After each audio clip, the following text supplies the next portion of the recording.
spend a few minutes talking about collection accounts.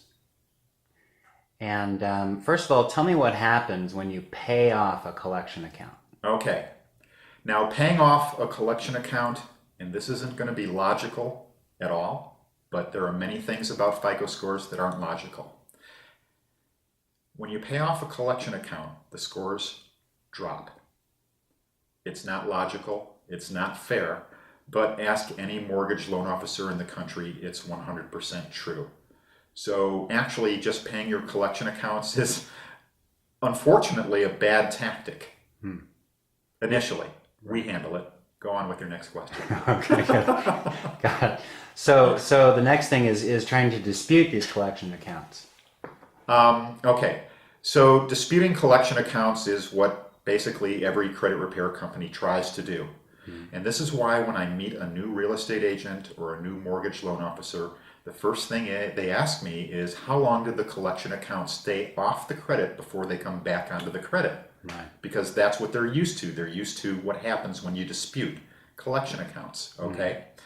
And my answer is, well, the collection accounts are gone permanently. And they give me a puzzled face and they ask, well, why is that? And I said, because we don't use disputing tactics, okay? We use tactics that work, okay? So people often ask me, why do collection accounts come back on credit, or why do they actually stay off permanently on the occasion that they do? So here's the answer, okay? The dispute goes out to TransUnion, Experian, Equifax, okay? They check with the collector. By law, if the collector doesn't respond within 30 days, the collection goes off of the credit, right? So that's why collections disappear off credit. If the collector does respond, of course it doesn't come off. Then the collector reports again, 30 days later, 60 days later. That's why collections come back onto credit. That's why disputing doesn't work, okay? The collection accounts that come off permanently are only the collection accounts that the collector no longer has the right to collect. But then there's some other collector newly on the credit report, of course, that debt hasn't gone away. So collection accounts have to be handled correctly.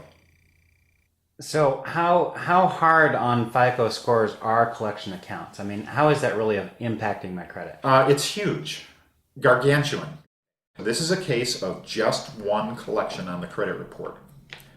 Client last spring, a movie producer literally, had one paid $71 collection. Okay, so she paid it a year and a half ago.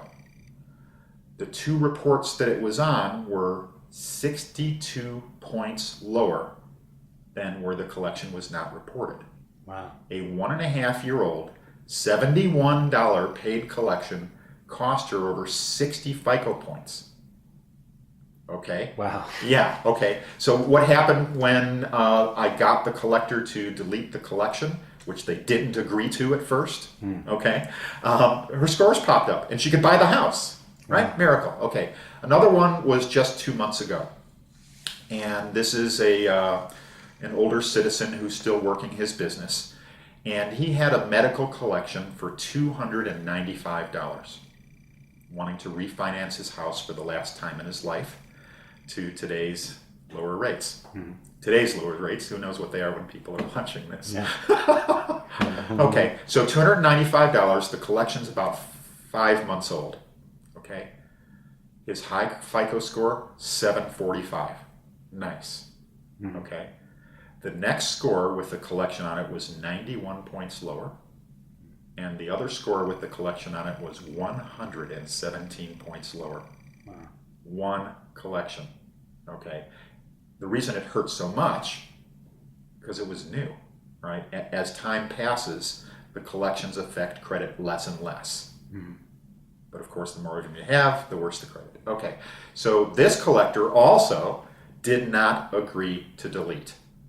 So we had to make an additional 7 phone calls to the medical billing company and to Medicare and so on and so forth. End result is, a week later we had the deletion letter. The guy's scores pop up back into the middle 700s, and he's got his final refinance of his longtime home that he can live in the rest of his life.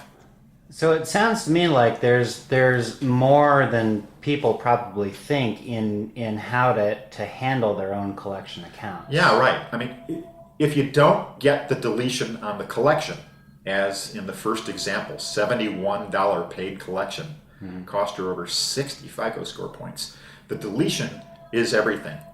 Now, why won't the collectors delete? This is a good question. Right. You should have asked it. Okay, so why? Okay. So why won't the collectors delete? Okay, it took me years to find this out. I finally met a fellow who owned a collection company. He was a debt buyer.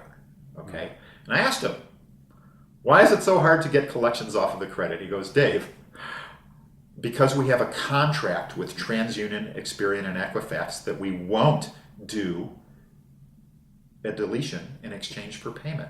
It's right there in the contract, okay? Now, reporting on credit is a paid-for privilege. The credit reporting agencies make money when a person reports. Gotcha. They make money lots of ways.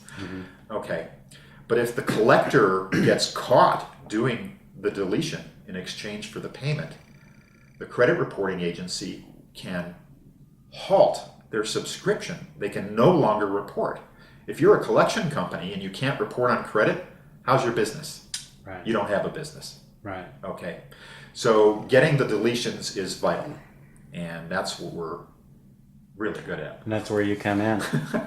I got it. And those deletions are permanent. Permanent, yeah. These are permanent deletions because we've handled the collection account the right way.